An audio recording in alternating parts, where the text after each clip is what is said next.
السلام علیکم جی ناظرین، میں ہوں آپ کا میزبان ملک غزن فراوان اپنے پروگرام صدائے لاہور کے ساتھ۔ ناظرین، آج ہم بات کریں گے کرائم پہ اور اعلیٰ افسران، جو پولیس کے اعلیٰ افسران ہیں، ان کے تبادلوں پہ۔ تو آج میرے ساتھ شریک گفتگو ہیں میاں عابد صاحب، سینئر جرنلسٹ ہیں اور لاہور پریس کلب کے ہونے والے جو ہے نا آئندہ ہونے والے الیکشن ہے اس میں سیکرٹری کے امیدوار ہیں، اور دوسری طرف ہیں عاصم امین صاحب۔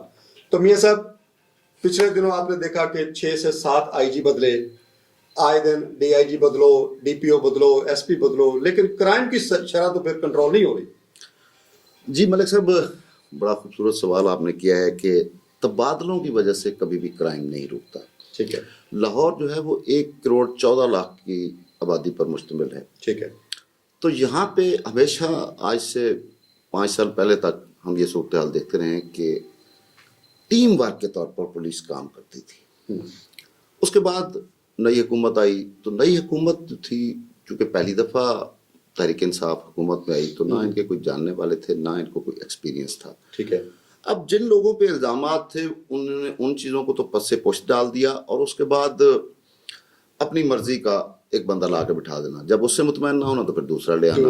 اب جتنے لوگ انہوں نے لگائے ان پہ سب پہ کوئی نہ کوئی چارجز تھے۔ ٹھیک ہے۔ پچھلے دنوں ابھی ایک ڈی آئی جی صاحب یہاں سے ٹرانسفر ہو کے آئی جی اسلام آباد لگ گئے۔ ایس ایل یونس صاحب، جی سر۔ یہ وہ شخص ہیں، جب سری لنکن کرکٹ ٹیم پر اٹیک ہوا تو یہ اس وقت ایس پی سیکورٹی تھے، اور جو انکوائری رپورٹ ہوئی تھی اس میں یہ لکھا گیا تھا کہ ایسے لوگوں کو فیلڈ پوسٹنگ نہیں دی جائے گی۔ ٹھیک ہے۔ لیکن ایسے لوگ پھر آ رہے ہیں، ہٹ کر رہے ہیں، لگ رہے ہیں۔ تو اس وقت جو صورتحال ہے سر، آپریشن اور انویسٹیگیشن 2 ونگز ہیں لاہور میں پولیس کی۔ ٹھیک ہے۔ پہلے ہوتا تھا کہ آپریشن اور انویسٹیگیشن ونگ کے افسران کی آپس میں پیٹیز ایشوز کے اوپر ٹھیک ہے مخالفت رہتی تھی، ایک تناؤ کی صورتحال تھی۔ اب یہ صورتحال ہو گئی ہے، پیٹی ایشوز اتنے بڑھ گئے ہیں کہ انویسٹیگیشن کے اندر انویسٹیگیشن والے ایک دوسرے کی مخالفت کر رہے ہیں اور آپریشن والے آپریشن کے اندر۔ ٹھیک ہے۔ تو اس لیے جب تک ایک ٹیم ورک نہیں ہوگا اس وقت تک کرائم نہیں رکے گا۔ پچھلے سال کی نسبت اس وقت 50% سے زائد اضافہ دیکھنے میں آ رہا ہے۔ اضافہ۔ اچھا میاں صاحب، میں آپ سے سوال کرتا ہوں، عاصم امین صاحب، آئے دن سڑکوں پہ چور بازاری، ڈکیتی، چھوٹی موٹی چوریاں، کیا خیال ہے، پولیس کا قصور ہے یا مہنگائی کا قصور ہے؟ بسم اللہ الرحمن الرحیم۔ ملک صاحب، ہمارے بھائی میاں عابد صاحب ہمارے ساتھ آج موجود ہیں جی۔ ان کی بہت گہری نظر ہے کرائم پہ۔ ٹھیک ہے۔ اور اتنا عرصہ دراز ہو گیا ان کو کرائم کی بیٹ کرتے ہوئے۔ اب نظام اتنا بری طرح فیل ہو چکا ہے کہ آپ کو میرٹ پہ جانے کے لیے بھی آپ کو رشوت دینی پڑتی ہے۔ ٹھیک ہے، بالکل ٹھیک ہے۔ آپ اس کے علاوہ سوچ ختم کر دیں کہ آپ میرٹ پہ ہوں گے اور پولیس اسٹیشن میں جا کے انویسٹیگیشن سے آپ میرٹ لکھوا سکیں۔ ٹھیک ہے۔ وہ 4 دن آپ کو اسی طرح بس آئے اور بلائے گا، بٹھائے گا، بھیج دے گا کہ شاید چوتھے دن یہ خود ہی کہتے ہیں کہ جب 10 بجے کی لینا ہے۔ بالکل ٹھیک ہے، صحیح ہے، ایسے ہی ہے۔ یہ صورتحال ہماری پنجاب پولیس کی ہو چکی ہے۔ اب تو جو بھائی نے آگے کہا کہ آپ دیکھ رہے ہیں کہ پچھلے 1 سال سے ڈی آئی جی آ رہا ہے، دوسرے مہینے جا رہا ہے، ایک آ رہا ہے، ایک جا رہا ہے۔ اب تو ٹارگٹ دے دیا گیا ہے کہ 2 ماہ میں آپ نے اپنی کارکردگی دکھانی ہے۔ ٹھیک ہے۔ جو دکھائے گا وہ رہے گا، جو نہیں دکھائے گا وہ پھر آگے جائے گا۔ اچھا میاں عابد صاحب، آپ ایکسپرٹ ہیں، آپ نے ابھی ایک بات کی ہے کہ جی جب ڈی آئی جی لگ جاتے ہیں یا آئی جی لگ جاتا ہے تو پھر اس کی رپورٹ سامنے آتی ہے کہ جی اس پہ ایلیگیشن ہے، اس کو فیلڈ پوسٹنگ نہیں ملنی چاہیے۔ تو یہ کیسی حکومت ہے جب لگانے سے پہلے نہیں کوئی رپورٹ دیتی، کوئی ایجنسی، کوئی ادارہ کہ جی بندے پہ یہ الزام ہے؟ کیوں لگاتے ہیں پہلے یہ؟ ملک صاحب، میں نے جب 1994 میں عملی صحافت کا آغاز کیا تو اس وقت ایک ایڈیٹر صاحب نے بڑی خوبصورت بات کی تھی کہ پاکستان میں صحافت کو پروٹیکشن حاصل نہیں ہے۔ ٹھیک ہے۔ صحافی نے خبر بھی دینی ہے اور اپنی جان بھی بچانی ہے۔ بالکل ایسے۔ سو ان کے پاس تمام رپورٹس ہوتی ہیں لیکن اس کو نظر انداز کر دیتے ہیں کیونکہ جو لوگ موجود ہیں انہی میں سے نہیں کسی کو لانا ہے۔ اور دوسری بات جو آپ نے کہی کہ جی غربت یا اس کی وجہ سے، دنیا میں آج تک جو میرے علم میں آیا کہ ہر 5 سال بعد ایک ریسرچ ہوتی ہے کہ کرائم ریٹ میں اضافہ جو ہے وہ غربت کی وجہ تو نہیں۔ آج تک یہ بات سامنے ہے کہ غربت کی وجہ سے کبھی بھی کرائم میں اضافہ نہیں۔ غربت جو ہے وہ ایک سیپریٹ ایشو ہے جو کہ ایک کرمنل مینٹیلٹی جو لوگ رکھتے ہیں وہ کرتے ہیں۔ اگر ایک سفید پوش یا ایک غریب آدمی وہ بھوک سے تو مار جائے گا لیکن کسی کو مارے گا نہیں. بالکل ٹھیک ہے سر, دنیا میں ایسا ہی ہوتا ہے. بالکل ٹھیک, بالکل ایسا ہی ہے. تو یہ لوگ جواز بنا رہے ہیں کہ مہنگائی کی وجہ سے کرائم بڑھ رہا ہے. ایسی کوئی صورتحال نہیں ہے.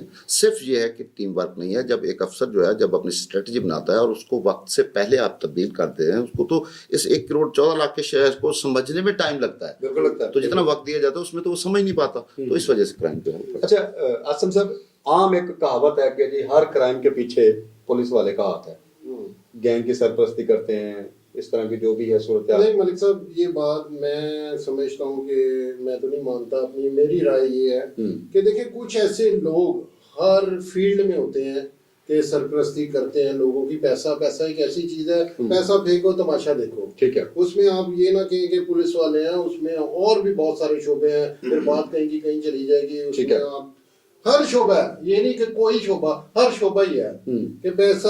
ہر شعبے میں کوئی ایسے لوگ چند ایک ہوتے ہیں جو پیسے کی لالچ میں یہ سارے گنونے کام کرتے ہیں. ٹھیک ہے. تو یہ چیزیں میاں صاحب نے ٹھیک فرمایا ہے کہ جو سسٹم ہے نا, سسٹم کی سر بہت بڑی خرابی ہے. ٹھیک ہے. ہمارا سسٹم ٹوٹل جو ہے نا فیل کا فیل ہے.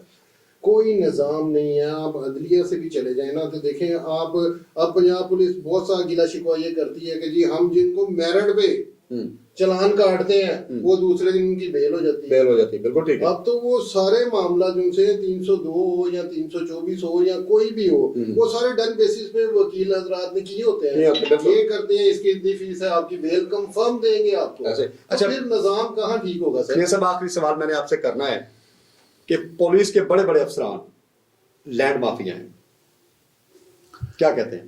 مطلب صاحب بالکل بجا فرما رہے ہیں آپ. اس کی وجہ یہ ہے کہ آپ نے کبھی دیکھا کہ بطخ جو ہے وہ خوراک کیسے کھاتی ہے؟ بطخ کو اگر آپ روٹی کا ایک ٹکڑا پھینکتے ہیں تو بطخ اس کو کھانے کے ساتھ ساتھ اپنے پاؤں پر ایسے پھیلاتی ہے کہ وہ کسی کو نزدیک نہیں آنے دیتی. بالکل ٹھیک ہے. جب اس کا پیٹ بھر جاتا ہے تو وہ اس کو چھوڑ کے سائڈ پہ بیٹھ جاتی ہے, تو تب دوسری بطخوں کی باری آتی ہے. ٹھیک ہے. یہی صورتحال لاہور پولیس کی ہے. لاہور پولیس میں 90% نہیں تو 80% افسران جو آتے ہیں, کھاتے ہیں, لینڈ گریبنگ میں ملوث ہوتے ہیں, بالکل لینڈ مافیا کو سپورٹ کرتے ہیں, ٹھیک ہے, جائیداد بناتے ہیں, پھر ان کو ٹرانسفر کر دیا جاتا ہے. پھر وہ ایک ایس پی جب چلا جاتا ہے تو وہ پروموٹ ہو کے پھر ایس ایس پی آتا ہے کہ جی اب مجھے موقع دیا جائے لاہور میں. ٹھیک ہے.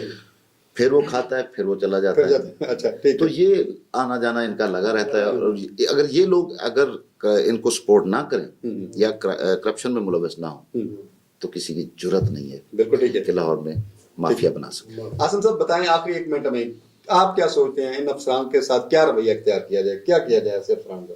ملک صاحب میری نظر میں تو آپ کو جیسے میں نے پہلے بات کی ہے کہ سسٹم ہمارا پوری طرح جو ہے نا وہ فیل ہو چکا ہے. یہ نظام خالی پولیس کا نہیں ہے, اوپر تک یہ سلسلہ چلتا ہے. اب عمران خان صاحب نے تبدیلی کا نام لیا تھا اور کہا تھا کہ سب سے پہلے میں تھانہ کلچر تبدیل کروں گا. کیا ہوا؟ اسے بہت کوشش ہی کرنے کی لیکن نہیں کر سکا. یہ بہت بڑا مافیا سر. اس پہ تو جب تک یہ سر نہ کاٹے جائیں گے یا پراپر سزائیں نہیں ہوگی اتنی دیر تک یہ سسٹم ٹھیک نہیں ہو سکتا. اچھا میاں صاحب, آسم صاحب تو سر کٹوانے پہ آ گئے ہیں. کیا سمجھتے ہیں ایسے افسران کے ساتھ کیا کیا جائے؟ ان کو نوکریوں سے نکالا جائے, ان کی تربیت کی جائے, کیا کیا جائے؟ حکومت کیا کرے؟ 7 IG تبدیل ہونے کی مجھے وجہ بتائیں آپ. ملک صاحب, عاصم امین صاحب نے بہت زبردست بات کی ہے کہ جب تک سر کٹوانے کی نوبت نہیں آئے گی یہ معاملات ٹھیک نہیں ہوں گے. جو لوگ اوپر بیٹھے ہیں وہ ٹریننگ کی بات نہیں ہے. ٹریننگ میں یہ حلف بھی اٹھاتے ہیں, سب کچھ کرتے ہیں اور اس کے بعد بدل جاتے ہیں. تو سسٹم کی تبدیلی جو ہے وہ شاید کوئی مسیحا کبھی آ جائے تو حالات بہتر ہو جائے. جی ناظرین, سنی آپ نے میرے دونوں مہمانوں کی گفتگو اور دونوں کا اتفاق ہے کہ ایسے کرپٹ اور لینڈ مافیا جو پولیس افسران ہیں یا باقی دیگر افسران ہیں, جب تک ان کے سر نہیں کاٹے جائیں گے تب تک یہ معاشرہ اور یہ سسٹم ٹھیک نہیں ہو سکتا. اس کا فیصلہ آپ کریں. آپ عوام ہیں اور یہ عوام یہ آپ کے خادم ہیں. ان کے ساتھ کیا سلوک ہونا چاہیے یہ عوام بھی فیصلہ کرے. پروگرام کے ساتھ اجازت دیں. پاکستان زندہ باد.